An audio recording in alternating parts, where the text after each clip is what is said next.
Hi hello all welcome to smiley stories. Siri ఆ మాటలు తలుచుకొని బాధగా బయటకు వస్తుంది. సిరి డల్గా ఉండటం చూసిన వైష్ణవ్, ఏమైంది దీనికి ఇలా ఉంది, మళ్ళీ అమ్మతో ఏమన్నా గొడవ అయ్యిందా అని ఆలోచిస్తూ ఉంటాడు. అప్పుడే సిరి అక్కడికి వచ్చి బయలుదేరదాం బావా అని అడుగుతుంది. అలా ఇద్దరు కాలేజ్కి బయలుదేరుతారు. అలా వాళ్ళిద్దరూ బయలుదేరిన కొంచెం దూరం వెళ్ళాక వైష్ణవ్ సిరితో ఇలా అంటాడు. ఏమైందిరా, ఎందుకు డల్గా ఉన్నావు? మళ్ళీ అమ్మ నిన్నేమన్నా అనిందా అని అడుగుతాడు. దానికి సిరి, అయ్యో అదేం లేదు బావా, నేను బాగానే ఉన్నాను అని చెప్తుంది.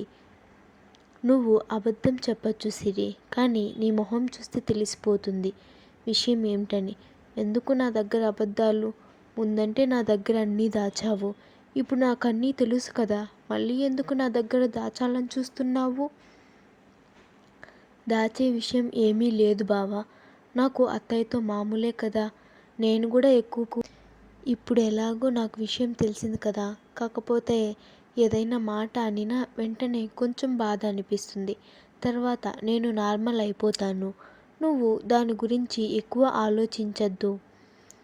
సరే ఆలోచించను, కానీ అమ్మ నిన్ను ఏమనిందో చెప్పు అని అడుగుతాడు. దాంతో సిరి, అది బావా, నువ్వు సారాతో క్లోజ్గా ఉన్నావు కదా, మీ ఇద్దరి జంట బాగుంది, నన్ను నీకు దూరంగా ఉండమని చెప్పింది. ఎలాగైనా మీ ఇద్దరిని ఒకటి చేస్తానని కూడా చెప్పింది. దానికి నువ్వేం చెప్పావు అని అడుగుతాడు వైష్ణవ్. నేనేం చెప్తాను బావా, నువ్వు ఎవరితో ఉన్నా సంతోషంగా ఉంటే నాకు అదే చాలని చెప్పాను. దానికి అత్తయ్య ఇప్పటి నుంచి నా మనసును మార్చుకుంటే మంచిది అని చెప్పింది. సరే సరే, అమ్మ విషయం ఇప్పుడు ఎందుకు, కానీ ఇంట్లో అమ్మ విషయం, కాలేజీలో అమ్మ విషయం, అసలు నువ్వు నా గురించి పట్టించుకోవటమే లేదు. ఇలాగైతే నేనేమైపోవాలి? అయ్యో, ఇప్పుడు నీకు కావాల్సినటువన్నీ దగ్గరుండి చూసుకుంటున్నాను కదా, ఇంకేముంది నిన్ను పట్టించుకోకుండా ఉండడానికి? పట్టించుకోవడం అంటే కావాల్సినటివి చూసుకోవటం కాదు, మరి ఇంకేంటి? ఇలా బైక్ పైన వెళ్ళేటప్పుడు ఇంత డిస్టెన్స్ మెయింటైన్ చేయకూడదు అని సిరి చెయ్యి తీసి తన చుట్టూ వేసి పట్టుకుంటాడు. దానికి సిరి, అయ్యో బావా, ఏం చేస్తున్నావు నువ్వు? ఇది రోడ్డు అనే విషయం మర్చిపోయావా? హే ఆపు, ఎప్పుడు చూడు ఇదే చెప్తావు. ప్రేమిస్తున్నాననే మాటే కానీ నా జీవితంలో ఒక ముద్దు లేదు, ఒక ముచ్చట లేదు. ముద్దు కంటే ఎలాగో పర్మిషన్ లేదు. కనీసం ఇలా బైక్ పైన వెళ్ళేటప్పుడన్నా కొంచెం పట్టుకొని కూర్చోవే, నాకు కూడా బాగుంటుంది. దానికి సిరి ఇంకేం మాట్లాడుకుంటా వైష్ణవ్ని గట్టిగా హక్ చేసుకొని కూర్చుంటుంది. అలా వాళ్ళిద్దరూ కాలేజ్ దగ్గరికి వెళ్తారు. రోజు ఎలా అయితే సిరిని డ్రాప్ చేస్తాడో అక్కడ సిరిని డ్రాప్ చేసి జాగ్రత్తగా లోపలికి వెళ్ళమని చెప్పి వైష్ణవ్ కాలేజ్ లోపలికి వెళ్తాడు. తర్వాత సిరి కూడా గేట్ దగ్గర నుంచి నడుచుకుంటూ లోపలికి వెళ్ళి తన క్లాస్ రూమ్కి వెళ్తుంది. సిరి తన క్లాస్ రూమ్కి వెళ్ళే వరకు చూసి వైష్ణవ్ కూడా తన క్లాస్కి వెళ్ళిపోతాడు. సిరి తన క్లాసుకు వెళ్ళగానే తన ఫ్రెండ్ సిరిని చూడగానే, హే సిరి, ఏమైపోయావు? 2 రోజులు కాలేజీకి రాలేదు, నువ్వు వస్తావని నీకోసం ఎంతసేపు ఎదురు చూశాను. సారీ రేణు, నీకు చెప్పటం మర్చిపోయాను. నేను ఊరికి వెళ్ళాను అమ్మ వాళ్ళని చూడ్డానికి. నీకు ఆ రోజు చెప్దామనుకున్నాను, మర్చిపోయాను. అది సరే కానీ క్లాసెస్ ఏమేం జరిగాయి? నాకు నోట్స్ ఇస్తావా? నేను నోట్ చేసుకొని నీకు ఇస్తాను.